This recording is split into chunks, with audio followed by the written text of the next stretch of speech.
नमस्कार दोस्तों, आप सभी का एक बार फिर स्वागत है थार टेक्निकल फार्मिंग पर। दोस्तों, अपने राजस्थान में इस साल मानसून बहुत ही ज़्यादा मेहरबान है और इस बारिश की वजह से किसान भाइयों को काफ़ी दिक्कत भी आ रही है। पौधों में जो सबसे बड़ी इस समय समस्या आ रही है अनार बागवानी में, वो है पौधों में वेजिटेटिव ग्रोथ, यानी वनस्पतिक विकास, या बोल सकते हैं पौधों में वाटर शूट का ज़्यादा निकलना। तो दोस्तों, आज की वीडियो में मैं बात करूंगा पौधों में वेजिटेटिव ग्रोथ होने का क्या कारण है, क्यों वेजिटेटिव ग्रोथ ज़्यादा हो रही है। हर बगीचे में भी वेजिटेटिव ग्रोथ नहीं होती है। हर दूसरा या तीसरा किसान बोलता है कि मेरे पौधे में वेजिटेटिव ग्रोथ हो रही है। कई कई किसान भाई है जिनके बगीचों में अच्छी सेटिंग भी आ गई है। अब मेरे खुद के बगीचे की बात करो तो दोस्तों, मेरे इस बगीचे में 13 तारीख की इतराइल है, 13 जुलाई की, और आज 26 जुलाई है। मतलब 12-13 दिन हो गए, पर इसमें आपको फ्लावरिंग दिख रही होगी। तो आप देख सकते हैं चौकड़ी भी बन चुकी है और फूलों की फुटान भी लगभग शुरू हो गई है। लगभग 13-14 दिन हो गए और 13-14 दिनों में पौधों में फूलों का आना भी शुरू हो गया है।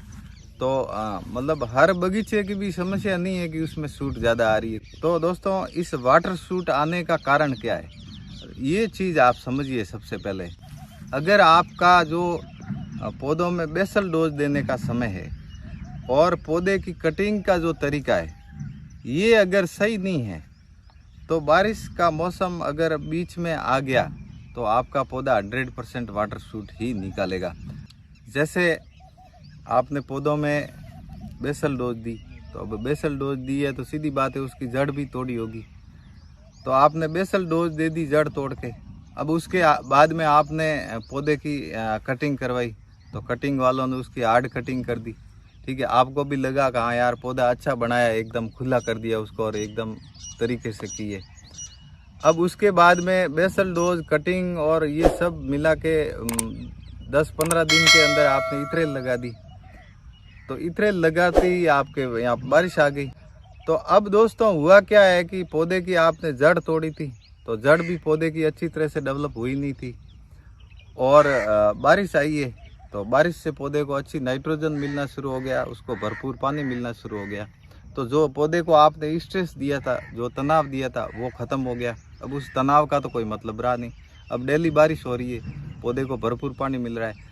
तो इससे हुआ क्या है कि पौधे की जो जड़ थी उसने विकास करना शुरू कर दिया, क्योंकि पौधे की जड़ें तो पहले से आपने तोड़ रखी थी। पौधे की जड़ ने विकास करना शुरू कर दिया, उसने बेसल डोज में अपनी बढ़ोतरी शुरू कर दी। अब जब नई जड़ का विकास होता है तो दोस्तों, सीधी बात है, पौधे पे वेजिटेटिव ग्रोथ होना स्वाभाविक है, कोई नई बात नहीं है। जब पौधे की नई जड़ बनेगी, उसके ऊपर पत्ती आएगी, कोंपल भी बनेगी, उसकी हाइट भी बढ़ेगी, सब कुछ होगा। तो दोस्तों, जो मैं आपको बता रहा हूँ, इसमें समझने वाली बात यह है कि आप हमेशा इथरेल करते हैं, तो इथरेल करने से पहले आपके पौधे की जड़ें अच्छी तरह से डेवलप हो जानी चाहिए। जब दोस्तों आपके पौधे की जड़ें अच्छी तरह से डेवलप है, फिर आप कटिंग करवाते और उस पर इथरेल लगाते, तो पौधे की जड़ डेवलप है, उसके पास में अच्छा स्टोरेज है। तो पौधे का काम क्या है, उसको फूल ही तो देना है। अब बारिश कम हो या ज़्यादा हो, हाँ कभी कभी अगर ज़्यादा अतिवृष्टि होती है तो उसमें नहीं कह सकता दोस्तों, पर अगर नॉर्मल क्लाइमेट है तो आपने बेसल डोज समय पर दिए, उसकी जड़ का अच्छा विकास हुआ है, तो 100% फूल उसको देना ही पड़ेगा, अगर उसमें कोई तरह का जड़ों में रोग नहीं है। तो दोस्तों, सूट आने का सबसे बड़ा कारण यही है कि पत्ती का विकास और जड़ का विकास एक साथ होना। अब दोनों विकास एक साथ होंगे तो दोस्तों, पत्ती का विकास निर्भर करता है जड़ पे। अच्छा जड़ का डेवलपमेंट बोले तो उसमें अच्छी पत्ती का निकलना, अच्छी सूट का आना। तो ये तो हुआ इसका मुख्य कारण। अब उसके बाद में दोस्तों, दूसरा कारण है वो नाइट्रोजन कंटेंट का यूज करना।